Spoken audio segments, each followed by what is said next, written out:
सरकारी शाळा आणि शिक्षकांचा कायापालट झाला तर शिक्षणाचा स्तर सुधारेल असे मत विधान परिषद सदस्य साबन्ना तळवार यांनी व्यक्त केले.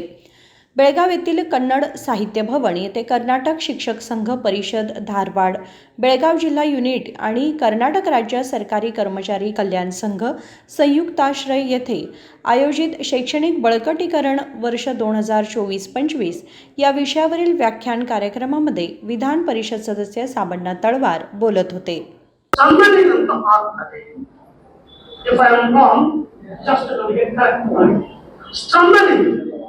ಬಲವರ್ಧನೆ ಯಾವಾಗ ಮಾಡಬೇಕಾಗ್ತಂದ್ರೆ ಶಿಕ್ಷಣವು ಅಲ್ಲಿ ಶಿಕ್ಷಣ ಕ್ಷೇತ್ರವು ಅದು ಕುಂಠಿತಗೊಂಡಾಗ, ಶಿಕ್ಷಣ ಕ್ಷೇತ್ರವು ಅದು ವೀಕ್ ಆಗಿದೆ ಅಂತೀವಲ್ಲ, ಆಗ ಬಲವರ್ಧನೆ ಮಾಡತಕ್ಕಂಥ ಸಂದರ್ಭ ಬರುತ್ತದೆ. ಸರ್ಕಾರವೇ ಆಯೋಜಿತವಾಗಿರ್ತಕ್ಕಂಥ ಈ ಕಾರ್ಯಕ್ರಮ, ಇದರ ಅರ್ಥ ಶಿಕ್ಷಣ ಕ್ಷೇತ್ರವು ಇವತ್ತು ಬಹಳ ಕುಂಠಿತಗೊಂಡಿದೆ, ಬಹಳ ಕನಿಷ್ಠ ಪ್ರಮಾಣದಲ್ಲಿ ಮಟ್ಟಕ್ಕೆ ಹೋಗಿದೆ ಅನ್ನೋದಕ್ಕಾಗಿ ಇದು ಒಂದು ತೋರಿಸದೆ. ಇದರ ಬಲವರ್ಧನೆಗಾಗಿ, ವಿಶೇಷವಾಗಿ ಸರ್ಕಾರಿ ಶಾಲೆಗಳ ಬಲವರ್ಧನೆಗಾಗಿ ಒಂದು ಕಾಲ ಇತ್ತು. ಸರ್ಕಾರಿ ಶಾಲೆಗಳಲ್ಲಿ ಓದುವುದಂದ್ರೆ ಇವತ್ತಿನವರೆಗೂ ಸಹ ಸರ್ಕಾರಿ ಶಾಲೆಗಳಲ್ಲಿ ಓದುವುದೇ ಒಂದು ಅವಕಾಶ ಅಂತ ನಾವು ನೋಡ್ತಾ ಇದ್ದೀವಿ. ಆದರೆ ಇವತ್ತು ಪಾಲಕರನ್ನು ಒಳಗೊಂಡು ಸರ್ಕಾರಿ ಶಾಲೆಗಳಿಗೆ ಓದುವುದು ಕಳಿಸುವುದು ಅಂದರೆ ಅದು ಒಂದು ಪನಿಷ್ಮೆಂಟ್ ಅಂತ ತಗೊಳ್ತಾರೆ. ಲಾಸ್ಟ್ ಚಾಯ್ಸ್ ಸರ್ಕಾರಿ ಶಾಲೆಗಳಂದ್ರೆ ಲಾಸ್ಟ್ ಚಾಯ್ಸ್ ಅಂತ ತಗೊಳ್ತಾರೆ. ನಾನು ಸರ್ಕಾರಿ ಶಾಲೆಯಲ್ಲಿ ಓದ್ತು 1981ರಲ್ಲಿ SLCಯಲ್ಲಿ 3 ಜನ SLC ಪಾಸ್ ಆಗಿದ್ರು. 3 ಜನ ನಮ್ಮ ಶಾಲೆ, ಆ 3 ಜನ ಥರ್ಡ್ ಕ್ಲಾಸ್ ಪಾಸ್ ಆಗಿದ್ರು. ಆ 3 ಥರ್ಡ್ ಕ್ಲಾಸ್ ಅಲ್ಲಿ ನಾನು ಥರ್ಡ್ ಕ್ಲಾಸು 45% ಅದೇ 45% ತಗೊಂಡಿರ್ತಕ್ಕಂಥ ಸರ್ಕಾರಿ ಶಾಲೆಯಲ್ಲಿ ಓದಿರ್ತಕ್ಕಂಥ ಒಬ್ಬ ವಿದ್ಯಾರ್ಥಿ ವಿಶ್ವವಿದ್ಯಾಲಯದಲ್ಲಿ ಚಿನ್ನದ ಪದಕ ಫಸ್ಟ್ ರ್ಯಾಂಕ್ ಬಂದು ಗೋಲ್ಡ್ ಮೆಡಲ್ ತಗೋತಾನೆ. ಗವರ್ನರ್ ಇಂದ ಚಿನ್ನದ ಪದಕ ಹಾಕೊಳ್ತಾನೆ. ಮತ್ತು ಅದೇ ಗೌರವವನ್ನು ಗವರ್ನರ್ ಮುಖಾಂತರ ಶಿಕ್ಷಣ ಕ್ಷೇತ್ರದಲ್ಲಿ ಒಂದೇ ಇರುತ್ತದೆ. ಶಿಕ್ಷಣ ಕ್ಷೇತ್ರಕ್ಕೆ ಒಂದೇ ನಾಮನಿರ್ದೇಶನ, ನಾಮಿನೇಟೆಡ್ ವಿಧಾನ ಪರಿಷತ್ಗೆ ಹೋಗ್ತಾನೆ.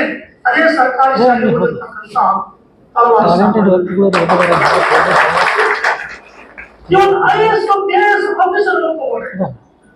ವಿಶ್ವವಿದ್ಯಾಲಯದಲ್ಲಿ ಕೆಲಸ ಮಾಡತಕ್ಕಂಥ ಹುಡುಗರ ಪ್ರಾಧ್ಯಾಪಕರು ಕೇಳ್ಕೊಡ್ರಿ, ಅವರು ಓದಿದ್ದು ಸರ್ಕಾರಿ ಶಾಲೆಗಳಲ್ಲಿ ಓದಿರ್ತಾರೆ.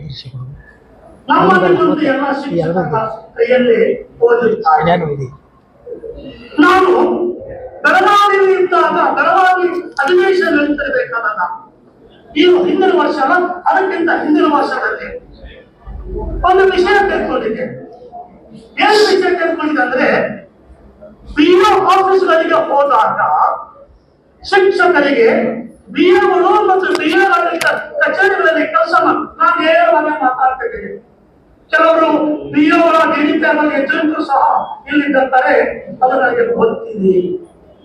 ಅವರಿಗೆ ಬಹುಪರ ಅಂತಕ್ಕಂಥದ್ದೇ ನಾವು ದೊಡ್ಡ ಸಾಧನೆ ಅಂತ ನಾವು ತಿಳ್ಕೊಂಡಿದ್ದೇವೆ ಅಂತವ್ರ ಬಗ್ಗೆ ನಾನು ನೇರವಾಗಿ ಶಿಕ್ಷಣ ಮಾಡ್ತಕ್ಕಂಥ ಪಾಠ ಮಾಡ್ತಕ್ಕಂಥ ಶಿಕ್ಷಕರ ಕುರಿತು ಮಾತಾಡ್ತೇನೆ. ಅವರು BO ಆಫೀಸ್ಗಳಿಗೆ ಹೋದಾಗ ಟೇಬಲ್ ಮೇಲೆ ಕಾಲಿಟ್ಟು அந்த ಟೇಬಲ್ ಎದುರುಗಡೆ ಶಿಕ್ಷಕರನ್ನು ನಿಲ್ಲಿಸಿ ಅಲ್ಲಿರ್ತಕ್ಕಂಥ BO ಮತ್ತು ಕ್ಲರ್ಕ್ಗಳು ಮಾತನಾಡ್ತಾರೆ. ಇದು ಯಾವ ರೀತಿಯಾಗಿರ್ತಕ್ಕಂಥ BOಗಳು ಮತ್ತು ಅವರ ಸಿಬ್ಬಂದಿ ಮತ್ತು ಶಿಕ್ಷಕರಿಗೆ ಕೊಡ್ತಕ್ಕಂಥ ಯಾವ ರೀತಿಯಾಗಿರ್ತಕ್ಕಂಥ ಗೌರವ ಅಂತ ನಾನು ಕೇಳಿದ್ದೆ. ಅದು ಬಹಳ ವೈರಲ್ ಆಗಿತ್ತು, ನಮ್ಮ ಸುರಕ್ಷರಿಗೆ ಗೊತ್ತಿರಬೇಕು ವಿಷಯ. ನಾನು ಹೇಳಿದೆ, ಅದೇ ಶಿಕ್ಷಕರ ಕೈಯಲ್ಲಿ ಇವರು ಓದಿರ್ತಾರೆ. ನಮಗೆ ಇನ್ಕ್ರಿಮೆಂಟ್ ಬಂದಿಲ್ಲ, ನಮಗೆ ಪ್ರಮೋಷನ್ ಸಿಕ್ಕಿಲ್ಲ, ಪೆನ್ಷನ್ ಸಿಕ್ಕಿಲ್ಲ, ಯಾವುದೋ ಒಂದು ಶಿಕ್ಷಕರ ಕಾರಣಗಳಿಗಾಗಿ ನಮ್ಮ ಶಿಕ್ಷಕರು ಆ ಕಚೇರಿಗಳಿಗೆ ಹೋಗ್ತಾರೆ. ನಾನು ನನ್ನ ಪ್ರಿನ್ಸಿಪಲ್ ಸೆಕ್ರೆಟರಿಗೆ ಬಹಳ ಗಂಭೀರವಾಗಿ ಅದೇನು ಜಗಳ ಮಾಡೋ ರೀತಿಯಲ್ಲಿ ಮಾತಾಡಬೇಕು. ಯಾವ ರೀತಿ ಅಂದ್ರೆ BOಗಳು ನಮ್ಮ ಶಿಕ್ಷಣ ಶಿಕ್ಷಕರು ರಿಟೈರ್ಮೆಂಟ್ ಆದಾಗ ಅವರಿಗೆ ಕೊಡಬೇಕಾಗಿರ್ತಕ್ಕಂಥ ಆರ್ಡರ್ ಲೀವ್ ಗಳಿಕೆ ರಜೆಗಳಿರ್ತಾವಲ್ಲ ಅದು ಕೊಡ್ಬೇಕಾದ್ರೂ ಸಹಿತ ಹಣ ಕೇಳ್ತಾರೆ. ಯಾರೇ ಸರ್ ಅವರನ್ನು ಲೀಸ್ಟ್ ಪಟ್ಟ ನಾನು ಅವ್ರಿಗೆ ಸಸ್ಪೆಂಡ್ ಮಾಡ್ತೀನಿ. ಯಾರು ಪ್ರಿನ್ಸಿಪಲ್ ಶಿಕ್ಷಣ ಕ್ಷೇತ್ರ ಈ ರೀತಿಯಾಗಿ ನಮ್ಮ ಶಿಕ್ಷಕರು ನಾವು ಯಾವಾಗಲೂ ನಮ್ಮನ್ನು ನಾವು ಅಪ್ಡೇಷನ್ ಮಾಡ್ಕೋಬೇಕು. ನಮ್ಮನ್ನು ನಾವು ಹೆಚ್ಚು ನಾವು ತುಳುವಂಗೆ ಹೋಗಬೇಕಾಗ್ತದೆ.